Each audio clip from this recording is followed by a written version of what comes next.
اعوذ باللہ من الشیطان الرجیم بسم اللہ الرحمن الرحیم اذا جاءک المنافقون قالوا نشهد انک لرسول اللہ واللہ یعلم انک لرسولہ واللہ یشہد ان المنافقین لکاذبون اتخذوا ایمانہم جنۃ فصدوا عن سبیل اللہ انہم ساء ما کانوا یعملون۔ قرآن مجید پر نظر دوڑائیں اور انبیاء علیہ السلام کی تاریخ کا مطالعہ کریں تو یہ چیز بالکل علم نشرہ ہو کر سامنے آتی ہے کہ دین کی راہ کوئی پھولوں کی سیج نہیں ہے۔ اگر کوئی یہ سمجھتا ہے نا کہ یہ اللہ کا دین ہے، اس لیے اللہ کو تو چاہیے کہ اس نے ہماری مدد کرے اور یہ نا ٹھنڈی چھاؤں ہے جس پر ہم گاڑی چلا دیں اور فوراً جنت میں پہنچ جائیں، تو اللہ نے اور اس کے رسول علیہ السلام نے اس بات کو واضح کرنے میں کوئی کسر نہیں چھوڑی کہ پہلے قدم پر ہی روک کر سوچ لو کہ یہ راہ جو ہے نا مشکلات سے اور دشواریوں سے بڑی، جنت کا راستہ آسان نہیں، مشکلات سے بھرپور ہے۔ اللہ کے رسول علیہ السلام نے بہت اچھے انداز سے یہ بات واضح فرمائی کہ اللہ نے جب جنت و دوزخ کو پیدا کیا تو جبریل امین علیہ السلام سے کہا کہ سیر کرو۔ وہ دیکھ کر آئے تو پوچھا تو کہا اللہ جنت میں جائے بغیر کوئی آدمی نہیں رہے گا اور دوزخ میں کوئی نہیں جائے گا۔ پھر کہا جاؤ، پھر آئے تو پوچھا تو کہا اللہ جنت میں شاید ہی کوئی جائے اور دوزخ میں جانے سے شاید ہی کوئی بچے۔ تو پوچھا کیا فرق ہو گیا؟ کہا جنت کے اندر تو جو کچھ ہے نا وہ ایسا ہے کہ اگر اس کی بھنک بھی کانوں میں پڑ گئی نا تو لوگ ٹوٹ پڑیں گے، بس دیوانہ وار کوشش کریں گے کہ جنت میں پہنچے، مگر گرد جو باڑ ہے نا جو پار کر کے اندر جانا، حفت الجنت بالمکارہ، جنت گھیر دی گئی ہے ناگوار چیزوں۔ اس راستے میں تلخیاں ہیں، کڑوے گھونٹ ہیں، امتحان کی خاطر نا راستہ مشکل بنا دیا گیا، نتیجہ بہت اعلیٰ ہے مگر راستہ دشوار ہے۔ جنت دوزخ میں توبہ توبہ سونی لے کوئی آدمی تو ادھر کا رخ نہ کرے، مگر کیا کیا جائے، حفت النار بالشہوات، من پسند چیزیں جو ہے نا اس کی باڑ ہے، اس کے دوزخ کی طرف جاتا ہے راستہ شہوات کا۔ جی چاہتا ہے یہ کروں، خوبصورت عورت ہے اس سے پیار کروں، شراب پیوں، کھیلوں، گانے سنوں، من پسند چیز، ادھر چیزیں جو آدمی کا دین ہی ان کو پسند کرتا۔ اسی لیے اللہ نے شروع سے یہ بات واضح کر دی، اِنَّا سَنُلْقِي عَلَيْكَ قَوْلًا ثَقِيلًا۔ اللہ کے رسول علیہ السلام جو بات میں آپ پر نازل کر رہا ہوں یہ بڑی مشکل اور ثقیل بات ہے، یہ دین کوئی بچوں کا کھیل نہیں، بہت دکھوں سے بڑی ہوئی۔ اور اسی لیے عیسیٰ علیہ السلام نے فرمایا انجیل میں کہ میرا ساتھ وہ دے جو اپنی صلیب خود اٹھائے۔ اس زمانہ میں جس کو صلیب دی جاتی تھی وہ صلیب کی لکڑیاں خود اپنے کندھوں پر اٹھا کر چلتا تھا، پولیس والے ساتھ اس کو گرفتار کر کے لے جائے، دونوں ہی نا اس نے شتیر اٹھائے ہوتے، اس لیے اپنی صلیب اٹھانا مراد ہوتا تھا، وہ مرنے کے لیے تیار ہو جائے۔ پھانسی پر اگر چڑھنا چاہتا ہے تو پھر میرا ساتھ دے، ورنہ اپنے گھر میں بیٹھے جس کو ہو جان و دل عزیز اس کی گری میں جائے گی۔ جو جان بچانا چاہتا ہے پھولوں کی سیج پر لیٹا، وہ گھر میں آرام سے بیٹھا رہا، جنت کا کیوں طالب بنتا؟ مشکلات سے راستہ بنتا، اور اس مشکل کو آسان کرتی وہی چیز محترم حکیم صاحب بیان کر رہے تھے۔ اسی لیے مولانا جلال الدین رومی نے رحمۃ اللہ علیہ اپنی مثنوی کے آغاز میں یہی بات بتائی کہ ایک ہی اکسیر ہے چٹکی، جو لگ جاتی ہے نا تو تانبا جو ہے وہ پھر سونا ہو جاتا۔ وہی آدمی جو کمزور ہے، مشکلات سے ڈرتا ہے، وہ پہاڑ جیسا نا اس کا عزم اور ارادہ ہو جاتا۔ شاد باش اے عشق خوش سودائے ماں، اے طبیب جملہ علت ہے، ساری بیماریوں کا علاج اور ایسا ساتھی کہتے ہیں اے عشق اے محبت، ہے تو ایک سودائی،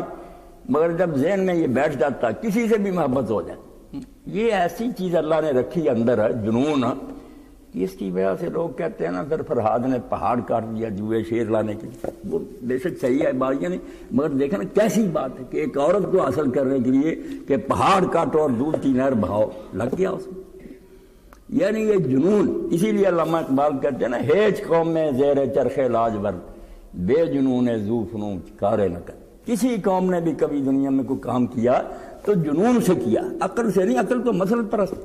نفع نقصان کی میزان سامنے رکھتی ہے، اس میں یہ خسارہ ہے، یہ ہو جائے گا، نقصان پہنچ جائے گا، جیل چلے جاؤ گے۔ عقل گمراہ کرتی ہے، راستہ روکتی ہے۔ فیصلہ کرنا کہ یہ صحیح راستہ ہے غلط، یہ اس میں عقل سے کام لینا چاہیے، یہ سوچ کر فیصلہ۔ مگر جب ہو جائے تو پھر جیسے سٹیم سے انجن چلتا ہے نا، اب کام عقل کا نہیں رہا، اب جنون اور عشق کا مرلہ کہ بس راستہ ٹھیک ہے، اب جو ہوتا ہونے دو۔ اے طبیب کہتے ہیں شاد باش عشق خوش سودائے ماں، اے طبیب جملہ علت ہے۔ تو اسی محبت کی بنا پر پھر کہتے ہیں کہ محبت سے کام ہوتا ہے۔ علامہ اقبال بھی کہتے ہیں کسی قوم نے اس آسمان کے نیچے کوئی کام نہیں کیا جب تک اس میں جنون نہیں پیدا ہوا۔ امتاں را زندگی سوزے دروں، امتوں میں اثر، یہ سائنسدان یہ دوسرا آپ دیکھنا کئی مر جاتے ہیں تحقیق کرتے، ذائقہ چکھنا، ہاتھ میں قلم ہوتا مرتے جاتے ہیں، گیس کا مزہ نہیں، وہ اتنی خطرناک چکھتے ہیں، نوٹ بھی نہیں کر رہے جیسی کڑوی ہے، مگر جانے دے رہے ہیں کہ بھائی اس کی تحقیق کوئی کام بھی اگر کرے گا جنون سے کرے گا، ورنہ نہیں، مطالعہ کرے، عبادت کرے۔ تو کہتے ہیں کہ امتوں میں اصل زندگی جو ہے نا حیات، وہ سوزے دروں سے اندر، بے خبری سوز را گوئے جنوں۔ اہم کے لوگ کہتے ہیں کہ یہ پاگل ہے، اور رسول اللہ علیہ السلام کے ساتھیوں کو بھی لوگ کہتے ہیں نا غرہ اولاد دینوں، ان کے دین نے ان کو بیوقوف بنا دیا، نہ وطن کا خیال کرتے ہیں، نہ اولاد کا، نہ اپنے کاروبار کا، یہ پاگل ہو گئے۔ پاگل تو ہونا پڑتا، پاگل ہو گئے بغیر کام ہی نہیں چلتا۔ کہتے ہیں اسی عشق کی وجہ سے کئی کڑوی باتیں از محبت تلخا شیریں شود، کڑوی ہوتی ہیں چیزیں مگر محبت کی وجہ سے آدمی انہیں میٹھی سمجھا۔ لوگ سمجھتے ہیں کہ یہ کڑوی ہو، اس کے لیے شاید ہوتا از محبت مسا زرنی شود، اور محبت کی وجہ سے تانبا سونا ہوگا۔ یہ چیز ہے سید ابو الحسن ندوی رحمۃ اللہ فرماتے ہیں کہ محبت ڈھونڈتی ہے کوئی محبوب، اگر اعلیٰ نہیں ملتا ادنا چیزوں کے پیچھے پڑ، مگر جب اللہ کے رسول آئے اور لوگوں نے ان میں ہر شے دیکھی کہ محبوب میں جو ہونا چاہیے نا ان میں سب ہے، ظاہری حسن، کمالات، خلق خدا سے ہمدردی،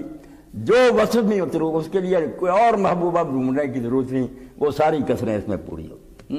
اور اسی لیے آپ دیکھتے ہیں اللہ کے رسول علیہ السلام کے نام بھی الہامی ہیں، ٹھیک ہے والدین نے رکھے مگر وہ اللہ نے ڈالے، پہلی کتابوں میں یہ ہو چکا تھا کہ وہ محمد ہوگا، احمد ہوگا صلی اللہ علیہ وسلم۔ اور آپ دیکھتے ہیں کہ بجائے محمود کے محمودہ تعریف کیا گیا، تھوڑی سی تعریف بھی ہو جائے محمود ہے، مگر محمد باب تفیل سے مبالغہ تھا، اللہ دی یحمد مرتن بعد مرہ، بار بار جس کی تعریف ہوتی رہے، اور یہ سلسلہ ختم نہ، اگر کہنے ہیں لوگ بس ہو چکی تعریف یار، اس کے بعد اس میں کیا نہیں، قیامت تک لوگ تعریفیں کرتے رہیں گے، نہیں ختم نہیں ہو۔ اسی لیے شیخ عمر بن فارض رحمۃ اللہ علیہ فرماتے ہیں کہ جب اللہ وسنا بالذی ہو اہل، بندوں نے تو کیا تعریف کرنی تھی جب خالق خود تعریفیں اس کی کر رہا ہے، فما مقدار ما یمدح الورا، اب مخلوق جو تعریف کرے گی وہ کس گنتی میں، مخلوق بیچاری کیا تعریف کر سکے گی، سمجھ ہی نہیں ان کے مرتبے، خود اللہ تعریف کر، تو محمد جس کی تعریف بار بار کی، ختم نہ ہو سلسلہ۔ ہاں، اور احمد کا بھی ایک ترجمہ ابن قیم فرماتے ہیں، یہ مفعول بھی بن جاتا فاعل بھی، سب سے زیادہ حمد کرنے والا اور سب سے زیادہ حمد کیا گیا، دونوں ٹھیک ہے۔ اللہ کے رسول نے جتنی حمد خدا کی ہے کسی نے نہیں، آپ ساری دنیا کے لٹریچر دیکھیں، آپ کی دعاؤں اور اذکار میں جتنا الحمدللہ آیا نہ کسی کا، دفتر بڑے ہوئے، لمحہ لمحہ حضور کی زبان سے ٹپکتا تھا، جیسے جام لبریز ہوتا نا چھلکتا، ایسے سواری پر بیٹھ رہے ہیں، بستر پر لیٹ رہے ہیں، صبح اٹھ رہے ہیں، پانی پی رہے ہیں، کوئی چیز سامنے آتی نا آپ کو اس میں اللہ کا پیچھے ہاتھ نظر آتا کہ اللہ فضل فرما رہا، اللہ دے رہا، حمد ہی ہو رہی تھی۔ تو جب آپ سب سے زیادہ حمد کرنے والے تھے تو حل جزاء الاحسان الا الاحسان، اچھے کام کا بدلہ اچھا ہی ملنا ہوتا نا، جتنی آپ نے سب سے زیادہ حمد کی، ایک ہی لفظ کے دو معنی، اتنی سب سے زیادہ حمد پھر اللہ نے آپ کی کرائی، کسی کی نہیں ایسی ہوئی، دشمنوں نے بھی مانا۔ اب جو کہتے ہیں نا کہ لوگوں کو پتہ نہیں، جھوٹ بول دیتا، وہ ہم سے زیادہ جانتے ہیں کہ حضور کیا، وہ دشمن ہے روشنی کے، جیسے چمگادڑ جو ہے نا انہیں روشنی سے نفرت ہے، وہ اندھیرے میں اڑ سکتے ہیں، روشنی ان کے لیے اچھی، اسی لیے یہ بے ایمان سمجھتے ہیں کہ موسیٰ عیسیٰ علیہ السلام وہ سارے انبیاء ہیں، ان کی تعلیم تو ہم برباد کر بیٹھے، ہم جس مادیت میں غرق کرنا چاہتے ہیں لوگوں کو، جانور بنانا چاہتے ہیں، مرد سے بدفعلی کرے، کتوں سے اور گھوڑوں سے بدماشی کرائیں عورتیں، ادھر یہ اسی صورت میں جا سکتے ہیں کہ نور بجھ جائے، اور نور اب دنیا میں مینار نور تو ہے ظلمت گہے گا۔ اب نہ موسیٰ نہ عیسیٰ، وہ سارے نبی تھے علیہ السلام، مگر وہ